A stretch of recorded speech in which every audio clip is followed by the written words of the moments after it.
Hi friends, మీరు చూస్తున్న channel farmer Gopi channel. మీకు ఈరోజు బనానా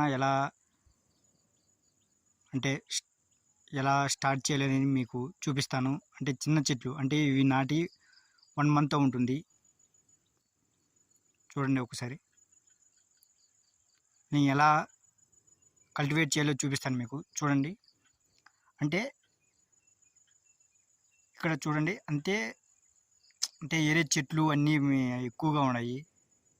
అది చెట్లు అవన్నీ మనం తీసేసినట్టయితే తేటిగా చెట్టు బాగా ఈ చెట్టు అనేది బాగా గ్రోత్ ఉంటుంది. ఎందుకంటే మనకు ఏ చెట్టు అయినా ఎండ పడితేనే, సూర్యరశ్మి పడితేనే బాగా గ్రోత్ అనేది ఉంటుంది. చూడండి, అంటే చెట్టుకు చెట్టుకు 4 అడుగులు, చెట్టుకు చెట్టుకు ఎటు చూసినా 4 అడుగులు ఉండేటట్టు